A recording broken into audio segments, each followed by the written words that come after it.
Hello friends, कैसे हैं आप सभी।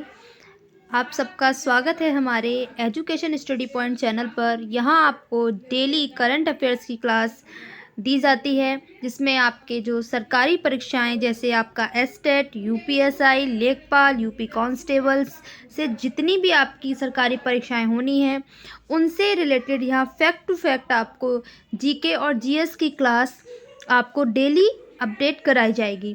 तो यहाँ पर हम अपनी क्लास को आगे बढ़ाते हुए एक पॉजिटिव थॉट के साथ अपनी क्लास को हम आगे बढ़ाएंगे। तो फ्रेंड्स, हमेशा हमें पॉजिटिव रहना चाहिए। जैसे ज़िंदगी में अपनी तुलना किसी से मत करो, किसी से भी ज़िंदगी में अपने आप को कंपेयर मत करो। जिस तरह चांद और सूरज की तुलना नहीं की जा सकती है, क्यों? क्योंकि दोनों अपने अपने वक्त पर चमकते हैं।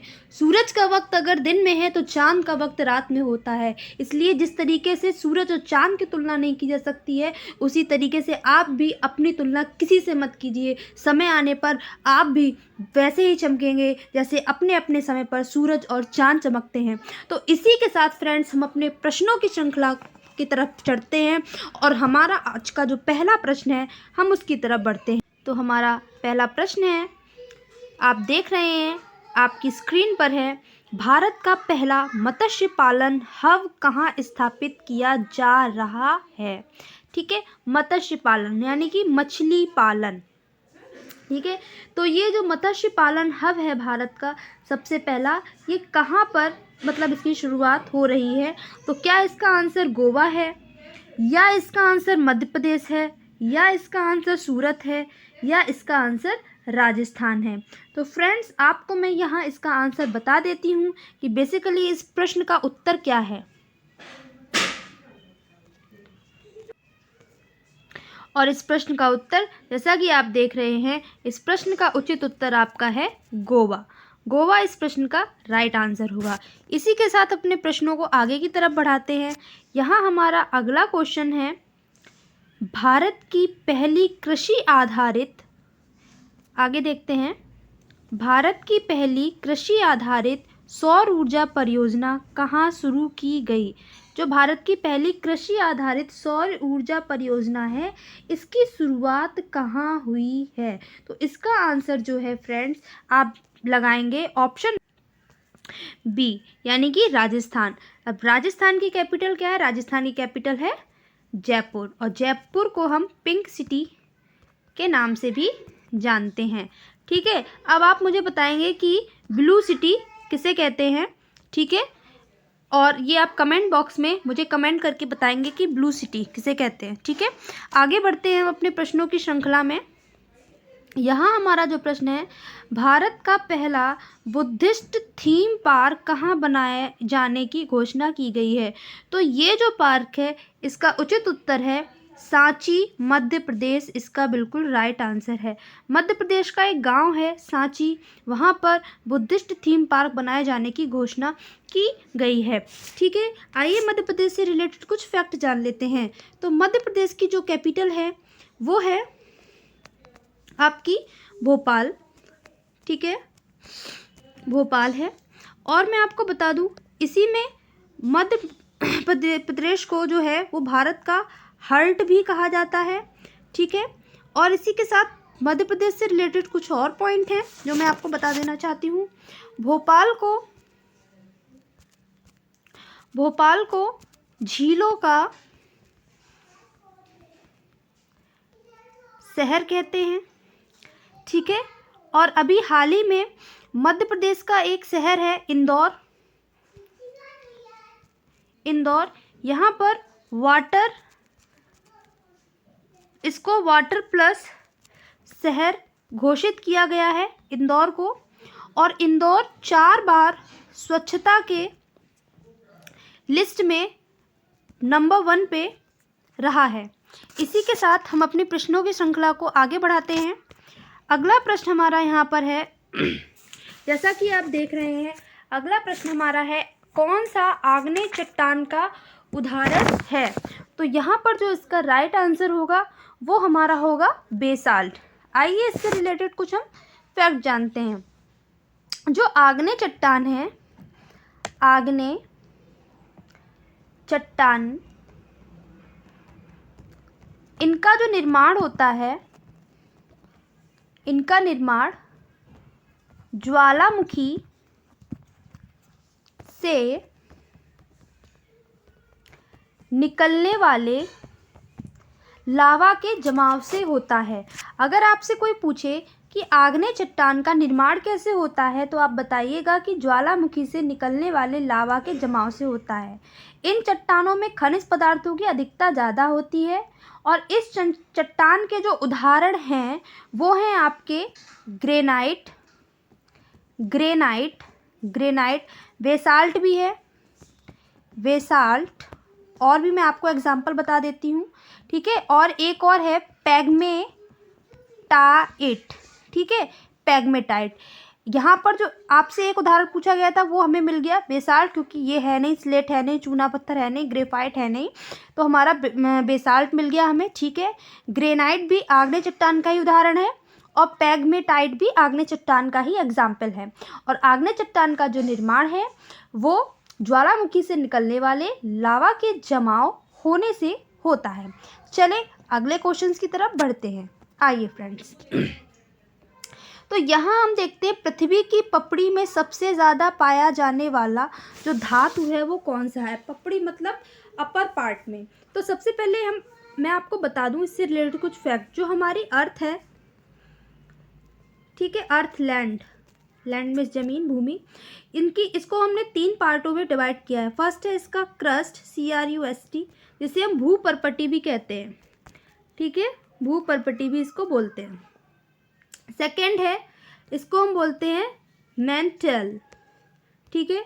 और थर्ड हमारा है कोर या क्रोड, ठीक है।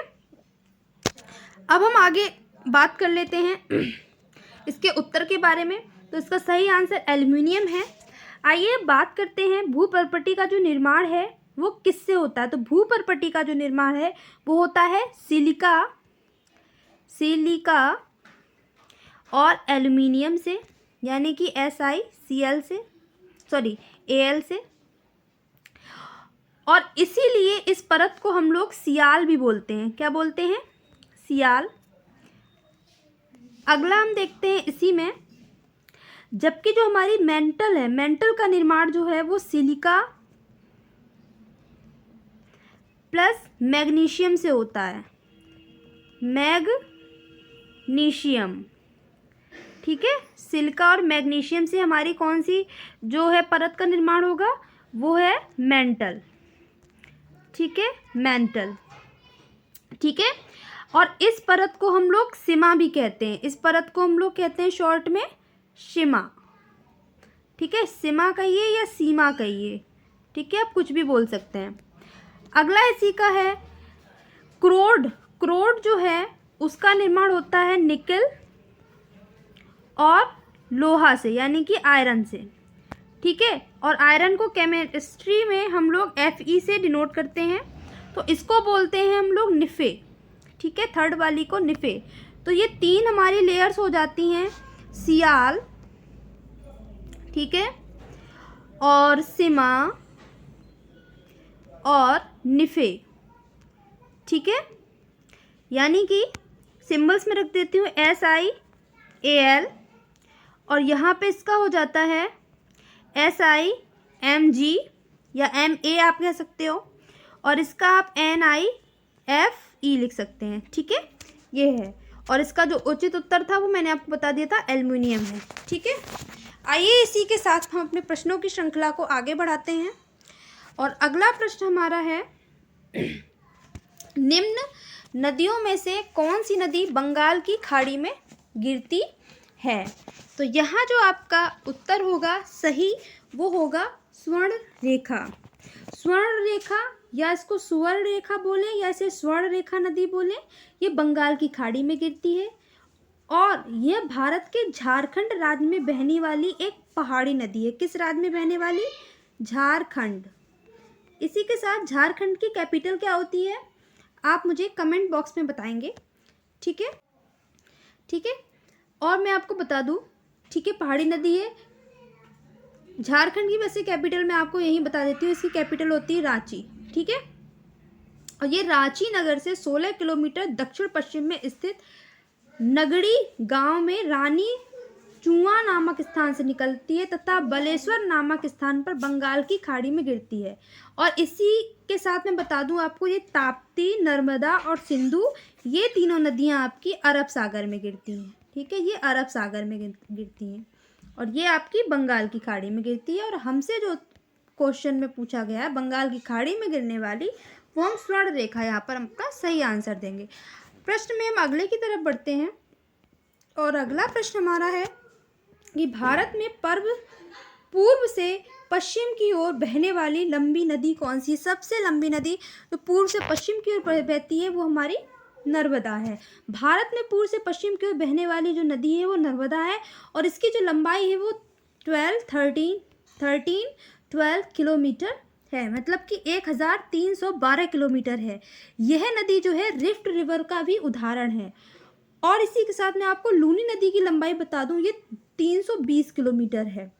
ठीक है, साबरमती की लंबाई आपकी 371 किलोमीटर है और यही आपकी जो ताप्ती है वो 700 के कुछ आसपास है। ठीक है, आगे चलते हैं अपने प्रश्न की तरफ।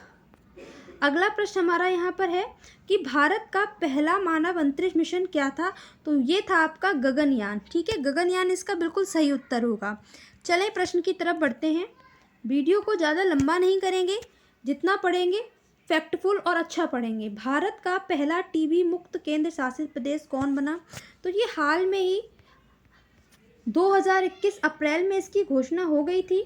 ठीक है, तो यहाँ इसका जो आंसर आपका है वो लक्षद्वीप राइट आंसर है। ओके फ्रेंड्स, इसके बाद मैं आपको बता दूं, हर घर को बिजली से जोड़ने वाला भारत का पहला राज्य, तो इसका उत्तर है गोवा।